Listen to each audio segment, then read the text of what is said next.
ዛሬ ግንቦት 25 ነው።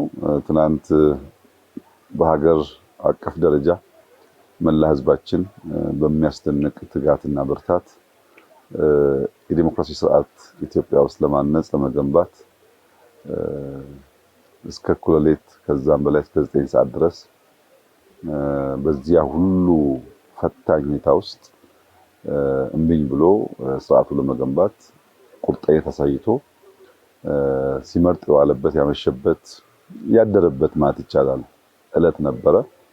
ይሄ ለኢትዮጵያ የዲሞክራሲ ስርዓት ግንባታ እንደ አንድ ታሪካዊ ጊዜ ሊወሰድ የሚችል ኩነት ነው። ሰላማዊ መሆኑ ብቻ ሳይሆን ህዝቡ ያሳየው ጥንካሬ፣ ብርዱ፣ ውሃ ጥሙ፣ አልፎ አልፎ ዝናቡ በድምሩ አስደማሚ ነገር ነው። ይሄ ጉዳይ አያስተኛም። ብዙ ማሰብ፣ ብዙ መበርታት፣ በታመነው ልክ መገኘትን የሚጠይቅ ጉዳይ ነው። እንግዲህ እኛም ትናንት ምርጫውን ስለጨረስን ዛሬ በቀጥታ መላው የመንግስት አመራር በፌዴራልም በክልልም ያሉ ወደ ስራ ገብተናል።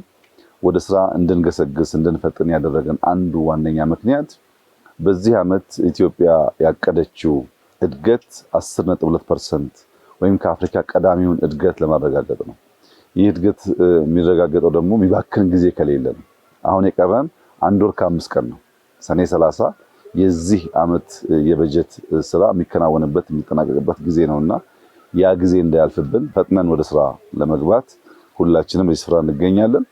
እንጦጦ አስደናቂ ቦታ ነው። ቀደም ሲል ከእንጦጦ እስከ ፒኮክ እስከ ቦሌ ያለውን የውሃ ዳርቻ እናልማ የሸገር ፕሮጀክት የሚባለው ይሄ ነው።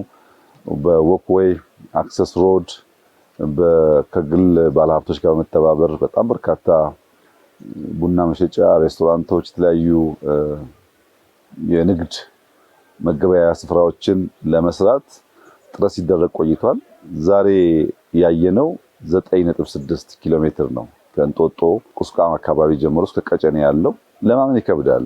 አየሩም አምና የተከልናቸው ዛፎች ያሉበት ሁኔታም ራሱ የውሃ ዳር ልማቱ በቀጥታ ነው 9.6 ኪሎ ሜትር የምልህ ሃይኪንጉ ሲጨመር በጣም ረጅም ነው። እስከ ቀጨኔ ብቻ ያለው ከዛ በኋላ ደግሞ ይቀጥላል ማለት ነው። በዚህ ውስጥ ያስደነቀኝ ነገር እንጦጦ አካባቢ ስንጀምር የእንጆሪ ልማት ሙከራ ተደርጎ ነበርና የእንጆሪ ልማት አዲስ አበባ ላይ በእነዚህ ያለ አልቲቲዩድ እንደሚመረት ከዚህ ቀደም ብዛም አናውቅም። እንሞክር ተብሎ ነው የጀመርነው። ዛሬ ያየነው ውጤት ግን በጣም ይገርማል። እንጆሪ ደግሞ እንደሰማሁት ዛሬ በየ2 ቀኑ የሚለቀም ነገር ነው። እንደ ቡና ዓመት ጠብቀህ እንደ ፓፓያ ወራት ጠብቀህ አይነት ሳይሆን በየቀኑ በየ2-3 ቀኑ የሚለቀም ነገር ነውና ይሄን ነገር ብናስፋፋ አዲስ አበባ አካባቢ ዋጋውም ውድ ነው። ለአገር ውስጥ ገበያም ለውጭም ልናውለው እንደምንችል የሚያመላክት ነገር አለ። ብርቱካን ተተክሏል፣ ሎሚ ተተክሏል፣ የደጋ ቡና ተተክሏል። ማር አይታችኋል። ከእንጦጦ የተለየ ኦሮማ ያለው ማሮች ማየት ችለናል። እንደዚህ አይነት የከተማ እርሻን የሚያሳልጡ ምግብ ለማምረት የሚያግዙ ውሃውን ለፍሩት ውሃውን ለኢንዲጂኒየስ ዛፎች ውሃውን ለሚበሉ ነገሮች መጠቀም የምንችልበትን እድል የሚሰጥ ስራ ሆኖ አግኝቼዋለሁ። ባህር ዛፍ በተፈጥሮ በከፍተኛ ደረጃ ውሃ የሚመጥ ስለሆነ ድርቀት ያስከትላል። ባህር ዛፉን እያስወገድን አገር በቀል ዛፎች እያሰፋን ስንሄድ ተራራው ብዙ ውሃ የመያዝና ለታችኛው ተፋሰስ ደግሞ ውሃ የመልቀቅ አቅም እያሳደገ ይሄዳል። ቅድም እንዳያችሁት ባህር ዛፍ የበዛበትና ያነሳንባቸው አካባቢዎች ይለያሉ ከወዲሁ። እነዛ ኢንዲጂነስ ዛፎች ያሉበት ዴንስ ሆነው የተለየ ግርማ የተለየ ውበት አላቸው ከውሃውን በተጨማሪ። እሱም ማስፋት ይፈልጋል። እንጦጦ ተራራ ያሉትን ባህር ዛፎች በሙሉ በማንሳት በሀገር በቀል ዛፎች መተካት ያስፈልጋል። ለመሬት ጥበቃውም ለውሃ ማቆየቱም ለአጠቃላይ ለእርጥበት ማቆየትም ባህር ዛፍን እያስወገዱ ሀገር በቀል ዛፎች መተካት አስፈላጊ እንደሆነ ይታመናል። በተለይ ደግሞ የገረመኝ እና ያስደስተኝ ነገር ተራራማ አካባቢ ስለሆነ አፈር ዝናብ ሲመጣ ተጠርጎ ስለሚሄድ ያን አፈር ለመከላከል የተሰሩ እርከኖች በኮንሶ ሙያተኞች ነው የተሰሩት። ከውጭ ሀገር በመጡ ሰዎች አይደለም። የከተማ ጠበብቶች፣ ሳይንቲስቶች፣ አዋቂዎች አይደሉም።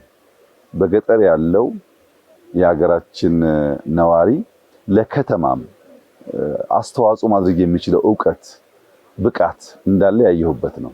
የኮንሶ እጅ ተራራ ላይ የሚሰሩትን የእርከን ስራ በምትመለከትበት ጊዜ በፍጹም ከማሽን ውጪ በዛ ፕሪሲሽን ሰው ይገነባዋል ተብሎ አይታሰብምና ኢትዮጵያ ውስጥ በግራ በቀኝ ስንሄድ የተለያዩ ዕውቀቶች አሉ፣ ብቃቶች አሉ። እነሱም ማስተባበር፣ ማቀናየት የከተማውን ለገጠር የገጠሩን ከተማ ማምጣት ብንችል ምን ያክል ሀገራችንን ማስዋብ፣ መለወጥ፣ ማሳመር እንደምንችል ያየሁበት ነው።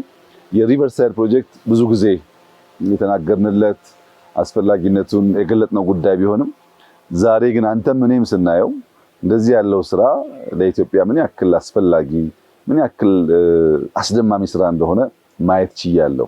ስንጀምር እዚህ ወንዝ ዳርቻ ቅድም በስዕል እንዳያችሁት በጣም ብዙ የታጨቁ ቤቶች ነበሩ። በትክክል በፕላን የተሰሩ ሳይሆን የታጨቁ ቤቶች ነበሩ እና እነዛ ቤቶች ክረምት ሲሆን ጎርፍ ሲመጣ ለአደጋ የሚጋለጡ ናቸው። ውሃው ይሸታል። አናኖራቸው ምንም አይነት መኪና አክሰስ የለውም። ሰው ቢሞት ሰርግ ቢኖር ቢታመም ያንን ሰው ከዚህ አውጥቶ ወደ ሕክምና መውሰድ የሚቻልበት ሁኔታ አልነበረም። ያን ሁሉ ነገር የሚቀይር አካባቢን የሚቀይር የኑሮ ዘያችን የሚያሻሽል ሰዎች እንዲንቀሳቀሱ የሚያስችል አካባቢ መፈጠሩ በጣም አስደሳች ነው። እኔ ለአዲስ አበባ ነዋሪዎች ከሌላም ቦታ እየመጡ አዲስ አበባ ለሚጎበኙ ሰዎች ያለኝ መልእክት ጧት በሳምንት አንድ ቀን ሁለት ቀን ጂም ከምታሳልፉ ወይም ከምትተኙ 12 ሰዓት ተኩል ከእንጦጦ ጀምራችሁ እስከ ቀጨኔ እስከ ፒያሳ 15 ኪሎ ሜትር ብትጓዙ አየሩ ቀዝቃዛ ስለሆነ የድካም ስሜት ሳይሰማችሁ ብዙ ነገር እያያችሁ አካላችሁን መገንባት ትችላላችሁ። ሀገራችሁን ለማወቅ የሀገራችሁን ውበት ለማድነቅ የቀረ የጎደለ ጉዳይ ካለም ለመሙላት ከማየት የዘለለ በአካል ቦታው ላይ ከመገኘት የዘለለ ዕውቀት የሚገኝበት መንገድ ስለሌለ ማየት ማመን ነውና መታችሁ እዩ ማለት ፈልጋለሁ። እንግዲህ በድምሩ ከእንጦጦ ጀምሮ እስከ ቦሌ ያለው የሪቨርሳይድ ፕሮጀክት በአብዛኛው ተጠናቋል። ዛሬ ከምናስመርቀው ውጭ የሚቀሩን ስፍራዎች አሉ። እነሱም በሚቀጥሉ ጊዜያቶች እያጠናቀቀን ስናስመርቅ በሚቀጥለው 2 ወር 3 ወር ጊዜ ውስጥ እስከ ፒኮክ ያለው ሙሉ በሙሉ ስራ ላይ የሚውል ይሆናል። ይህ ለከተማችን ሕዝብ ትልቅ ብስራት ነው። ለኢትዮጵያ ትልቅ ብስራት ነው። ብዙዎች ሞክረውት ከውጭ ኩባንያዎች ጋር ሞክረነው አልሰምር ያለውን ስራ በሀገር በቀል ልጆች በእኛው ወጣቶች በእኛው አርቲስቶች በሚያስደንቅ ሁኔታ የውሃ አካባቢው የሚለውጥ ስራ ተሰርቷል። አሁንም ይበልጥ የማጥራት ውሃውን ወደ መጠጣት ወደ መገልገል የማሸጋገር ስራ ይቀረናል። ተጨማሪ ስራዎች ይቀራሉ። ዛሬ ያየነው ግን አስደማሚ ስራ ነው። እኔ ያለኝ መልእክት እንበርታ፣ እንስራ። ህዝባችን ስራ ይፈልጋል። ሀገራችን ስራ ትፈልጋለች። ከበረታን ከሰራን የምናባክነው ጊዜ ከሌለ የምናስበውን እድገት የምናስበውን ለውጥ ልንጎናጸፍ እንችላለን። እድገት፣ ልማት፣ ለውጥ ለመጎናጸፍ ያለው መንገድ ያለው አማራጭ አንድ ብቻ ነው። ተግቶ መስራት፣ ሳይሰንፉ ተግቶ መሮጥ። ያን ማድረግ ከቻል በሪቨርሳይድ እንዳየነው በሌላው መስክ የተሳካ ነገር ማምጣት ይቻላል። ይህ የሪቨርሳይድ ስራ ከአካባቢ ጥበቃ አንጻር፣ ከአፈር ጥበቃ አንጻር፣ ውሃን በንጽህና ከመያዝ አንጻር፣ የሰውን የኑሮ ዘዬ ከማሻሻል አንጻር፣ ለመንቀሳቀስ ምቹ ከመሆኑ፣ ለእይታ በጣም ማራኪ ከመሆኑ አጠቃላይ ስራው በፈለገው መመዘኛ እጅግ የሚያኮራ ለብዙ የአፍሪካ ወንድምና እህቶቻችን ትምህርት የሚሆን ነው ብዬ አምናለሁ። በጣም ደስ ብሎኛል። እንኳን ደስ አላችሁ ማለት ፈልጋለሁ። አመሰግናለሁ።